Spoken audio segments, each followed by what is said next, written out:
Welcome back, everyone, to the Best Rubber Plays YouTube channel. Today is Tuesday, January 21st. I'm back breaking down some more college basketball plays for you guys. Have 4 picks to look at today. We have 2 games, 2 player props. Coming off a 1-1 day, break that game down right now. Georgetown on the road going up against Villanova. I knew they had to turn the tide, and they turned the tide. They scored 6 points, by the way. They scored 6 points from the 4-minute mark in the first half to the 13-minute mark in the second quarter, and they still found a way to win this game outright going up against Villanova 63-62. Kyle Neptune is a doofus. He's one of the worst basketball coaches in college basketball. You saw it today. He made every wrong decision out there. Georgetown does win the game. I thought Dixon was definitely going to make that. Felt like a pretty easy shot for him for the buzzer beater, but Georgetown wins it outright. We had them plus 7.5. Shout out to the guy who texted me right after the game and said he was nervous about Georgetown because he thought Dixon was going to make that shot. Took him on the money line. I respect that. I respect the money line play. I was not taking them on the money line. Took them plus 7.5. But shout out to that guy who gave me a text. Loser was Malik Mack. He scored his first points with like 4 minutes left in the game, and he was 0 of 9 before that. Should have took PV. It's my fault. Should have took PV. I saw he was playing really well and thought Malik Mack would turn around this game. He just didn't. But Epps had an okay day. Trey Sorber was amazing down low. He missed a lot of shots, but he was a cleanup crew down there on the boards and on the easy points, and he was living up the line in this game. Just an all-around pretty good team effort from Georgetown minus Malik Mack. But they get the job done. They win. They keep their March Madness hopes alive, which I love even more. Let's go to the 2 teams that are going to make the March Madness tournament, starting with the top 25 matchup. Mississippi State going on the road to face off against Tennessee. Mississippi State at home last week. Played an overtime game going up against Mississippi State. Ole Miss. They won that game by 3 points in overtime. It felt like at the start of the game they were going to run away with it, but Ole Miss played pretty well. They played some pretty good defense in the second half, and Mississippi State let them back in, left the door open, went to overtime. They finally closed the door at home. That's a good quality win for Mississippi State. Before that win, they lost to Kentucky and Auburn, and I have a problem with Mississippi State in this game because Tennessee, they're coming off a loss by 1 point on the road against Vanderbilt. Vanderbilt's an okay team. They're not a good team by any means. Tennessee should have won that game. Tennessee's now lost to Florida and Vanderbilt. They have 2 blemishes on their record. After the loss against Florida, they bounced back, winning by 4 points on the road against Tennessee. They're going to beat Mississippi State in this game pretty easily. The minus 7.5 point spread is all you need to know because I was feeling it was going to be close to a pick of maybe minus 2.5 at Tennessee. When the spread comes out minus 7.5, that you just got to hammer it. You got to be uncomfortable right now. Uncomfortable in a pick is usually the best way to be whenever you're taking these game picks. It's minus 7.5. I'm going to lay that, and I do think Tennessee is going to be at home. Environment's going to be great. They're going to play great defense. They're going to even play, hopefully, some good offense with the guy I'm going to take for my player prop. But I think Tennessee, all-around better team. They were the number 1 team in the nation for a reason before that Florida loss. They play great defense. The defense leads to offense. I think we see a good performance here out of Tennessee going back home after the loss. So give me them minus 7.5 as the play. For the next play today, we're going to be looking at UCF going up against Iowa State. Now, this is going to be, I don't use the word lock. I don't use the word guarantee because people get mad if they don't win. But this is going to be a big play for me. This is going to be my best play of the day. Iowa State minus 15.5 at home. We have seen UCF play this season. They beat Texas Tech on the road for their first Big 12 game. Texas Tech's a good team. UCF beat them by 4 points, 87-83.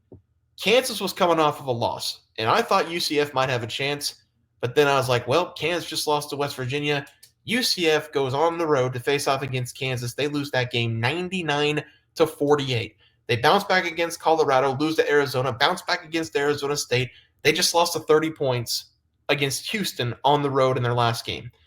They're going to lose by 30 points once again on the road in this game. Iowa State's coming off their second loss of the season against West Virginia. That means West Virginia has now taken down Iowa State, and they've taken down Kansas. That's the 2 best teams in the Big 12. Iowa State coming off of an 8-point loss on the road against West Virginia, back home in this game. They have not lost yet at home. They beat Kansas by 17 points at home not that long ago, January 15th.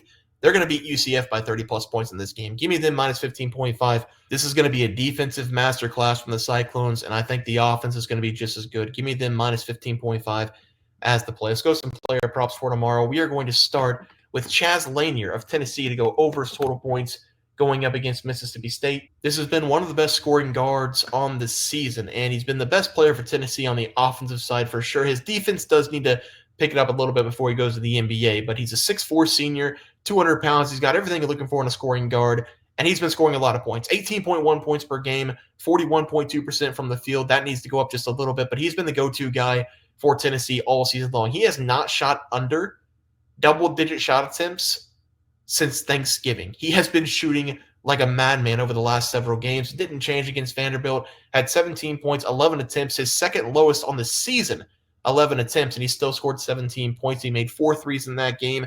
He does like to set up shot from the outside. He's attempted 9+ threes in 2 of the last 4 games. I don't expect him to shoot 9 threes in this game, especially being at home, but I do expect him to be very aggressive and go over his total points. Again, Tennessee coming off a loss. They need to bounce back in this game. Mississippi State's been decent on the defensive side, but they're nothing great. They're over 100th ranked in the NCAA this season on the defensive side. I think Chaz Lanier has himself a pretty good day from the field here. Give me his over total points, 16.5, 17.5, somewhere around there. And for the final play of the day, we're going to be looking at Texas, Trey Johnson, another freshman, to go over his total points. Another great scorer in college basketball, 18.6 points per game. He's going to be going up against Missouri. This should be a good game, and this is a game that Texas needs to win. They're going to be at home in this game. Missouri's a top 25 team. Texas has not been great this season. They have a couple losses that they shouldn't have, and they've lost 5 out of the last 8 games that they've played in. This needs to be a game that they turn the season around, and I think they will do that at home, beating Missouri outright, but Trey Johnson is going to be a big part of that. He has also attempted double-digit field goal attempts in 11 consecutive games. So we're taking 2 guys that just shoot the ball constantly, and he's also coming off a pretty good game, 16 points off of 15 attempts going up against Florida. Wasn't his best performance from the field, but he has been pretty good from the field at home. On the season, 46.5% from the field. At home, he's closing in on nearly 50%. So he does like the home court advantage. I do think he's going to have a great game here going up against Missouri. Missouri also not the best defensive team in the world. Better than that Mississippi State team, but I do think Trey Johnson, NBA caliber player, does find his shot in this game. 16.5, 17.5 as the class player prop of the day. Let's go to the recap graphic. We're going to be taking Tennessee minus 7.5. I'm uncomfortable, and I think that's the best spot to be. Sometimes you got to be uncomfortable when you take a bet. Usually that means it's even a better bet, but that's just my logic. Some people think differently. I think that's the case. Iowa State minus 15.5. I think they win this game by 30 points. Back home after a loss. Chaz Lanier over his total points, probably 17.5, and then Trey Johnson also over his points, probably 17.5, around the same as Chaz Lanier there. But the guys that's going to do it for the NCAA basketball picks and props for Tuesday, January 21st slate of games. If you guys enjoyed the content, please share dropping this video and subscribe channel below. See you guys next video, and thanks for watching.